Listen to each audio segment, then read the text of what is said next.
हमने पिछले वीडियो में सीखा था फर्स्ट इक्वेशन ऑफ मोशन। अब हमें दोस्तों सीखना है सेकेंड इक्वेशन ऑफ मोशन, जिसको कहते हैं S is equal to U T plus half A T square मेरे भाई। ये बहुत ना मैं कह सकता हूँ प्राइमरी क्वेश्चन है, क्योंकि मेरे एग्जाम में आया था। मैंने 2-3 साल के पेपर एनालिसिस किया है, उसमें ये बहुत इंपॉर्टेंट इक्वेशन है, क्योंकि ये थोड़ा लेंदी इक्वेशन है। क्योंकि अगर आपको ये इक्वेशन बनाना है ना, तो आपको सबसे पहले ये वीटी ग्राफ बनाना पड़ेगा। जो पिछले वीडियो में मैंने बताया ना, ये वीटी ग्राफ जो है ये आपको सबसे पहले बनाना पड़ेगा। उसके वीटी ग्राफ आप फर्स्ट इक्वेशन ऑफ मोशन छोटा सा ही में प्रूफ कर देना। अगर ये वाला क्वेश्चन आता है ना सेकंड वाला, ये proof second equation of motion, तो वीटी ग्राफ जो बनाओगे ना, ये ग्राफ तो बनाना ही है, ये मैंडेटरी है। एक बार और मैं बना के दिखा देता हूँ, थर्ड इक्वेशन में भी दिखा दूंगा। लेकिन उसको ये प्रोसेस आप कर लेना, फर्स्ट इक्वेशन ऑफ मोशन एकदम शॉर्ट में प्रूफ कर लेना, इतना लॉन्ग मत जाना, शॉर्टली प्रूफ कर देना। एंड उसके बाद आप सेकंड इक्वेशन ऑफ मोशन में आ जाना। अब मेरे दोस्त, सबसे पहले अगर ये क्वेश्चन आपके एग्ज़ाम में आए, आपके हाफ ईयरली में आए, तो इसका एक रामबाण जान लेना। अगर आप ये भुला जाओ तो मेरे भाई ग्राफ बना के छोड़ देना, ग्राफ बना के छोड़ देना, सब वैल्यूज़ लिख देना, गिवन लिख देना, उससे आपका काम हो जाएगा। गिवन टू प्रूफ लिख देना, हमें ये प्रूफ करना है तो टू प्रूफ लिख देना और ग्राफ बना के छोड़ देना। आपको कम से कम 2 नंबर देने से टीचर पीछे नहीं हटेगा। तो हमें क्या करना है ना, थर्ड इक्वेशन में second equation, sorry my mistake, तो यही हमें बनाना है, ठीक है। ये ग्राफ हमें दोबारा से बना लेना है। मैं आपको क्या बोल रहा हूँ, ये मैं दोबारा बना रहा हूँ, आपको दोबारा बनाना नहीं है। आपको क्या करना है ना, जैसे ये क्वेश्चन आ जाए कि prove this second equation of graph, मतलब second equation of motion graphically, तो आपको सबसे पहले क्या करना है, स्टार्टिंग से बता देता हूँ, ये ग्राफ बना लेना है। ये मैं दोबारा वहाँ बना के दिखा देता हूँ। एंड जो चीज़ मैं लिखने वाला हूँ, और उसके बाद ये जो फर्स्ट इक्वेशन ऑफ मोशन है ना, इसको प्रूव कर देना। एकदम शॉर्ट में प्रूव करना, ज़्यादा बड़ा मत प्रूव करना, थोड़ा सा प्रूव करके छोड़ देना, ठीक है।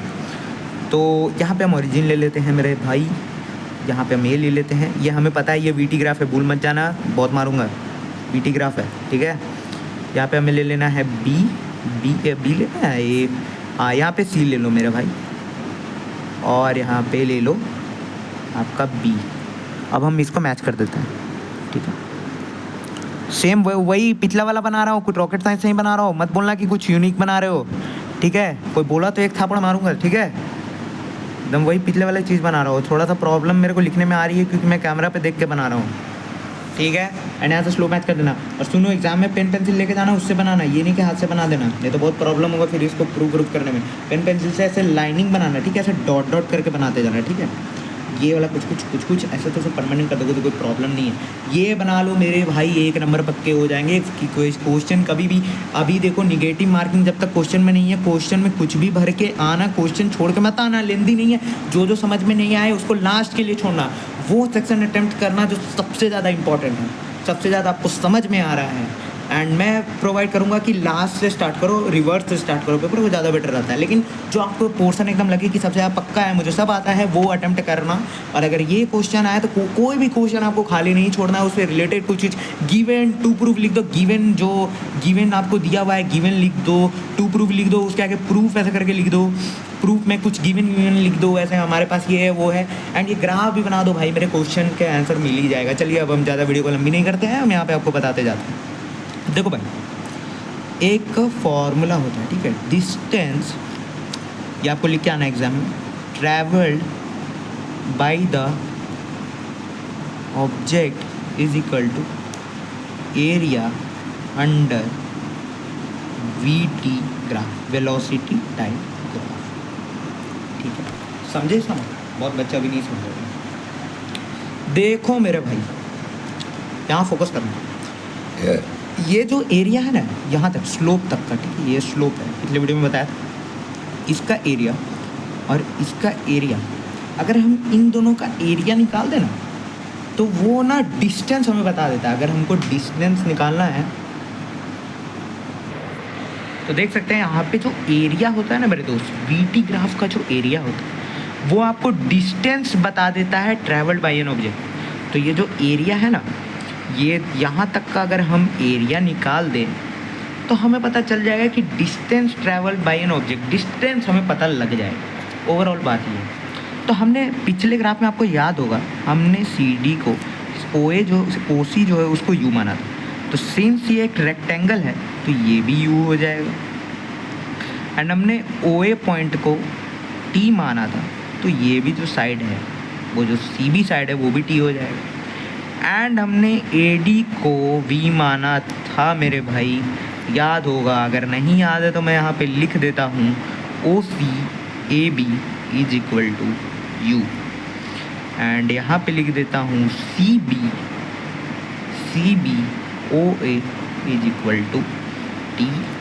एंड आपका A D is equal to V. बस इतना तक ही लिखूँगा, इससे ज़्यादा नहीं लिखूँगा, ठीक है। अब यहाँ से रामबन उसका स्टार्ट होने वाला है। मैं क्या करने वाला हूँ अब, यहाँ से हम क्या करने वाले हैं मैं तो भूल ही गया था। देखो अब दिमाग लगाना, इसको तब तक के लिए जो साइड कर दो, हमको इन दोनों का एरिया निकालना। तो हमें पता है ना कि ये ट्रायंगल है, ठीक है, एक ट्रायंगल है। और ये कौन सा ट्रायंगल है, हमें पता चल रहा है एक राइट एंगल ट्रायंगल है। तो राइट एंगल ट्रायंगल का जो फॉर्मूला होता है ना, हमें पता है डिस्टेंस निकालना है, ठीक है। राइट एंगल ट्रायंगल का जो फॉर्मूला होता है ना, जो एरिया का फॉर्मूला होता है, वो होता है half into base into height. ये राइट एंगल ट्रायंगल का फॉर्मूला है, ठीक है, फॉर्मूला है मेरे भाई। एंड अब देखो प्लस करते हैं हम इस रेक्टेंगल का फॉर्मूला। रेक्टेंगल का तो हमें सबको पता है, साइड इंटू साइड होता है, साइड इंटू साइड होता है। रेहाना बोल मेरे यार, साइड इंटू साइड ही होता है, फोकस से रहना मेरे दोस्त। हाफ, अब बेस को हमें क्या बोलते हैं भाई, बेस को हमें क्या बोलेंगे, बेस को हम क्या बोलेंगे, बेस को क्या बोलेंगे, बेस को क्या बोलेंगे, बेस को क्या बोलेंगे। पहले लिख लेना है हमें क्या लिखना है, तो हम लिख देंगे बेस को ए बी, कुछ भी ले सकते। बेस को हम क्या बोलेंगे, सॉरी माई मिस्टेक, हम बेस को बोलेंगे सी बी। एंड ये वाला बेस हो जाएगा ना, ये ट्रायंगल है तो ये वाला बेस हो जाएगा, ये पूरा ट्रायंगल है तो ये सी बी, ये पूरा बेस हो जाएगा। एंड हाइट को हम लोग बोलेंगे डी बी।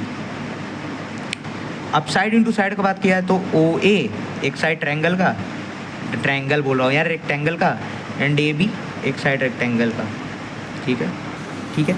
अब देखो यहाँ पे ना एक चीज़ मेरे को आपको बतानी है। अब देखो हमें ना डी बी साइड का फाइंड करना है, ठीक है, डी बी। इसीलिए मैं बोल रहा था कि फर्स्ट, अब मैं इतनी देरी से क्यों बोल रहा हूँ कि हमें first equation of motion proof करनी है, क्योंकि देखो एक चीज़ बताऊँ, डी बी हमें फाइंड करना है। हमें तो ए बी दिया हुआ है और ए डी दिया हुआ है भाई, तो हमें ए बी जो दिया हुआ है, यहाँ साइड में मैं कर रहा हूँ, हमें जो ए बी दिया हुआ है वो यू दिया हुआ है, ठीक है। एंड हमें जो ए डी दिया हुआ है वो वी दिया हुआ है, ये यू दिया हुआ है, ये वी दिया हुआ है, ठीक है। तो हमें फाइंड करना है डी बी, हमें डी बी फाइंड करना है, ठीक है। तो हमें ये बात तो पता है कि हम v माइनस यू करेंगे तो हमें डी बी मिल जाएगा, ठीक है। और फर्स्ट इक्वेशन ऑफ मोशन में हमने पढ़ा था कि v is equal to u plus a t, तो v माइनस यू करेंगे तो ए टी निकलेगा कि नहीं निकलेगा मेरे भाई, ये ए टी निकलेगा। तो हमें डी बी का मतलब पता चल गया कि ए टी होता है, ठीक है।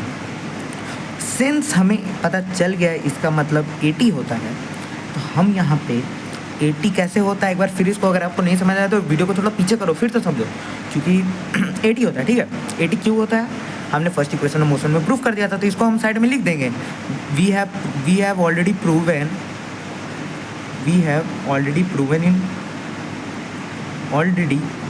प्रूव्ड दिस, ठीक है। फर्स्ट इक्वेशन ऑफ मोशन फिर से बोल रहे हैं, एकदम शॉर्ट में प्रूव करना है। तो s equal to half into c b क्या है, सी बी क्या है, टी है, टी इंटू डी वी हमने ऑलरेडी प्रूव कर दिया है, ए टी है मेरे भाई, d v is equal to a t, ठीक है, ए टी प्लस ओ ए क्या है, टी है, इंटू ए बी क्या है, यू। अब निकालो s is equal to you t. अब देखो टी टी क्या होता है, टी टी स्क्वायर हो जाएगा, A T square plus U T. तो ओवरऑल हमने जब इसको प्लस में है ना भाई, तो अप डाउन भी कर सकते हैं, प्लस है, ठीक है, प्लस है। तो s is equal to U T plus half A T square, ठीक। आशा करता हूँ ये इक्वेशन आपको समझ में आ गया होगा। फिर से कह रहा हूँ, एक दो बार खुद से बना के इसको ट्राई कर लेना, क्योंकि मेरे समझाने से आपको कुछ नहीं होगा, आपको या ये तो एक दो बार ट्राई करना पड़ेगा। और एक डिस्क्लेमर दे दे रहा हूँ, पहले ये ग्राफ बना लेना, आराम से बनाना, 10 मिनट आपको देने हैं। अगर ये क्वेश्चन आता है तो आपको 10 मिनट से ही देने हैं, 10 मिनट से 1 मिनट भी ज़्यादा नहीं देना है। अब क्या करो, इसको आराम से बना लो ये graph, and first equation of motion एकदम स्लोली, मतलब ये सब दिखा देना, यू इक्वल टू, ये सब ये मैं आपको दिखाने के लिए कर रहा हूँ, ये सब आपको लिखना है कि d b equal to v equal to you. And first equation of motion एकदम शॉर्ट में प्रूव कर देना। और फर्स्ट इक्वेशन ऑफ मोशन आने के चांसेस नेग्लिजिबल है, क्या पता आपको तीनों ही दे दे कि तीनों प्रूफ करना है, तो उस टाइम पे क्या करोगे? ऐसा मत करना कि first equation of motion try मत करना, क्योंकि तीनों प्रूफ करने दे सकता है, ठीक है। तो ये उसके बाद first equation of motion short में प्रूफ करना, फिर इसको प्रूफ कर लेना, हमें पता है। और अगर आपको ये वीडियो, अगर आपको ये अभी भी नहीं समझ में आया है तो इसको एक बार फिर देखो, फिर समझ में आएगा हमें। बस मैं तुम्हें लास्ट में जाते जाते इतना ही बता देता हूँ कि distance travel by the sorry distance travel by the object is equal to area under v t graph. Area v t graph के अंडर का जो एरिया होता है is equal to distance travel by the object. यही मेन कॉन्सेप्ट है, यही आपका रामबाण है। अगर आपको ये नहीं समझ में आया तो आप सेकंड इक्वेशन ऑफ मोशन कभी प्रूव कर ही नहीं सकते। इसको अगर आपको नहीं, और ये एक दिन में नहीं होगा, आपका 19 को एग्ज़ाम है, आई नो। तो आपको जब भी एग्ज़ाम है, हाफ ईयरली 19 को एग्ज़ाम है, चाहे किसी किसी का कभी और भी होगा, तो आपको क्या करो, आप ये वीडियो देख चुके हैं, आप ये सोल्यूशन अपने एक पेज में बना के साइड करो एंड आप इसको 2-3 बार प्रैक्टिस करो, आपको कंफर्म हो जाएगा, आई नो इट, ठीक है। तब तक के लिए वही पढ़ना है, पढ़ना है, कैर में तादे नहीं, आग लगा देनी, ये पाए।